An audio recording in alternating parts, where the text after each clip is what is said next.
Professor, eu não tô entendendo lei de Hess. Como não, menino? Lei de Hess é tão fácil. Mas eu ainda não entendi. Fala aí, galera! Tá com dificuldade em lei de Hess? É muito fácil. Vem comigo que depois dessa aula você nunca mais vai errar. Solta a vinheta!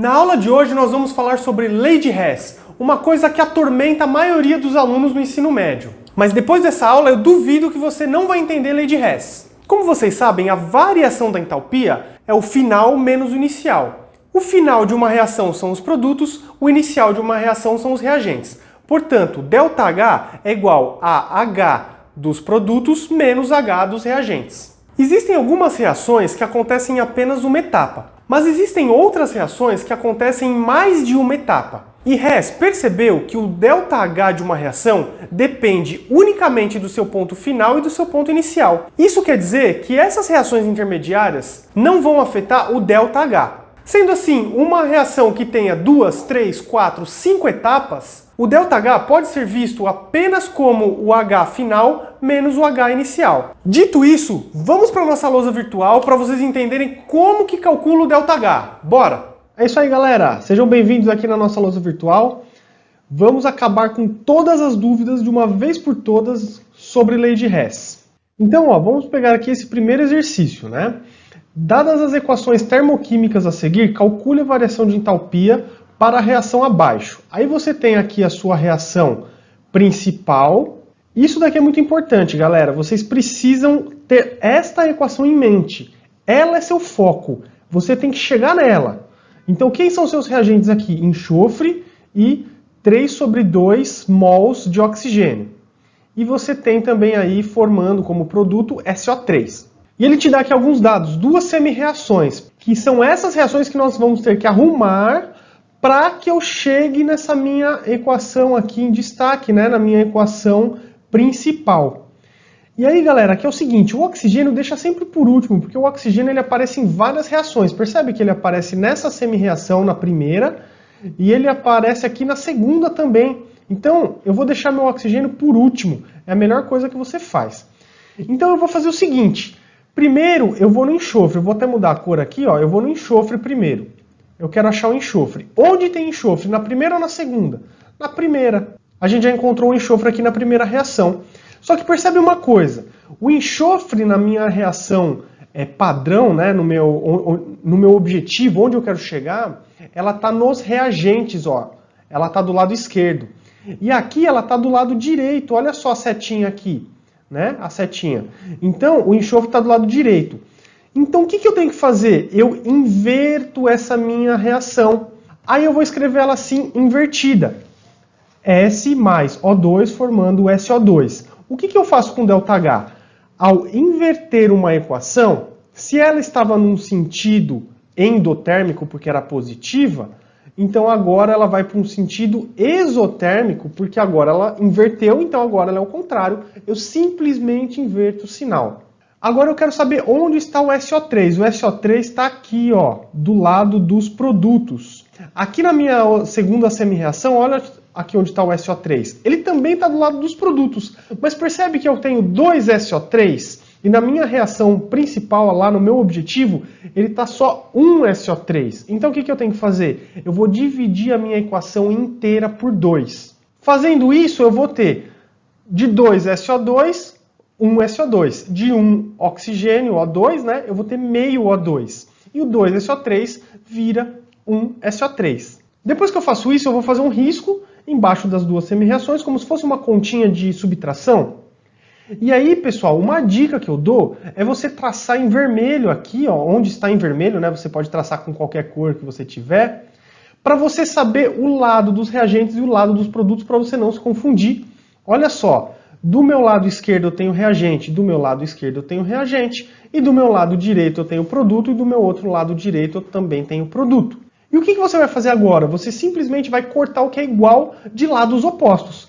Então, por exemplo, eu tenho SO2 do lado esquerdo na minha semi-reação embaixo e tenho SO2 do meu lado direito na minha semi-reação de cima. Eu simplesmente corto, porque isso significa que o SO2 formado na primeira reação foi consumido na segunda. Eu corto, o que é igual, eu corto. Agora a gente tem que acertar os oxigênios. E olha a dica, galera. Escreve a quantidade que você tem dessa maneira. É mais fácil de você não se perder. 3 sobre 2. Eu tenho R$3. Vou dividir para 2 pessoas. 1,50 para cada. Então, 3 sobre 2 significa que eu tenho 1,5 mol de oxigênio. Aqui é a mesma coisa, né? Meio é fácil, então é só 0,5. E agora ficou muito simples. S. Um oxigênio daqui, né? Ó, um oxigênio daqui, ó. Eu tenho um oxigênio aqui. 1 mais meio, 1,5. Eu não posso escrever 1,5 mol, eu tenho que escrever 3 sobre 2. É uma convenção, a gente escreve em fração. E aí o que sobrou? SO3. É só você somar aqui, né? Que no caso são 2 números negativos, menos 71 kJ por mol, mais menos 23,5, 2 números negativos somados, dá uma soma de números negativos que vai dar menos 94,5 kJ por mol. Simples assim. Vamos fazer outro exemplo mais complicado para ver se vocês entenderam.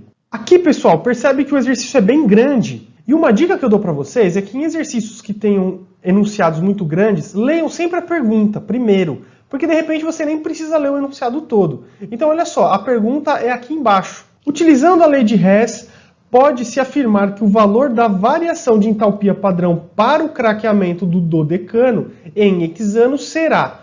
Pessoal, aqui ele quer saber por lei de Hess qual que é o ΔH desta reação aqui. Então você não precisaria ler o enunciado todo, você já está ganhando um tempo. Então o que você tem aqui? Ó? C12H26 formando C6H14 mais 2 mols de C3H6. Pessoal, essa aqui é sua equação padrão, é onde você quer chegar, não esquece disso. Então eu vou começar procurando o primeiro item aqui, a primeira substância, que é o C12H26. Onde eu tenho? Eu tenho C12H26 aqui na minha primeira semi-reação. Ela está do lado certo, ela está como reagente e só tem 1 mol. Perfeito. Tenho que fazer alguma coisa? Não. Simplesmente copio a primeira semi-reação exatamente igual. Não tenha preguiça, galera. Se vocês tiverem preguiça de copiar tudo de novo, vocês vão acabar errando. Não tenha preguiça, copia de novo. Legal, agora eu vou fazer aqui de outra cor. C6H14, eu vou procurar o C6H14. Onde eu tenho? Aqui na minha segunda semi-reação. Percebe que ela está na quantidade certa, 1 mol. Só que elas estão de lados opostos. Então o que eu tenho que fazer? Simplesmente inverto a semi-reação. Eu vou escrever o contrário. 6CO2 mais 7H2O, formando 1 mol de C6H14 mais 19 sobre 2O2. Inverto o sinal do meu ΔH. Simples assim, não tem segredo. Agora eu vou lá, né, minha terceira substância. Onde que eu tenho C3H6? Eu tenho aqui na minha terceira semi-reação. Agora percebe que eu tenho 2 problemas aqui. Um, que os lados estão ao contrário. Na minha reação padrão, ele está do lado dos produtos, do lado direito. E na minha semi-reação está do lado esquerdo, do lado dos reagentes. Ou seja, eu vou ter que inverter. Mas aqui eu também tenho a quantidade diferente. Na minha padrão eu tenho 2 mols, enquanto que eu tenho apenas 1 mol na minha terceira semi-reação. O que eu tenho que fazer então? Inverter e multiplicar por 2. Olha que importante isso. Aí eu vou ter 2C3H6 no final. Olha como é que fica. Inverti 6CO2 mais 6H2O, porque eu tive que multiplicar tudo por 2, não esquece. Formando 2C3H6 mais 9O2. Pessoal, eu tenho 9 sobre 2. Se eu multiplico por 2, eu vou ter 9 sobre 2 vezes 2. Tá? Então é só você cortar aí a fração, né? 9 dividido por 2 vezes 2 vai dar o próprio 9. Bem simples. Agora eu vou lá, traço uma reta como se fosse minha continha de mais ou de menos e vou dividir o que está do lado dos reagentes para o que está do lado dos produtos. Feito isso, eu vou cortar o que está igual nas mesmas quantidades do lado esquerdo para o lado direito. Então percebe que eu tenho aqui 6CO2 na segunda semi-reação e mais 6CO2 na terceira. Somando isso dá 12. Na primeira semi-reação eu tenho 12 CO2, então 12 com 12, cortei.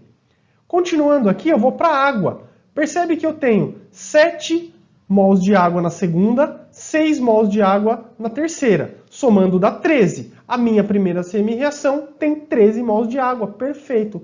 Agora aqui, nossa, 37 sobre 2, 19 sobre 2, que difícil. Faz o que eu te falei. Eu tenho R$37, vou dividir para 2 pessoas. Isso me dá 18,5. Escreve dessa forma que fica mais fácil de você visualizar para fazer a conta. Eu tenho R$19, vou dividir para 2 pessoas, 9,50 para cada, 9,5. Agora olha que interessante. Do lado esquerdo, na primeira semi-reação, eu tenho 18,5 mols de O2. Na segunda semi-reação, eu tenho 9,5. E na terceira, eu tenho 9. Quanto que é 9 mais 9,5? 18,5. 18,5 do lado direito, 18,5 do lado esquerdo. Eu posso simplesmente cortar todos os oxigênios da minha reação. O que sobrou?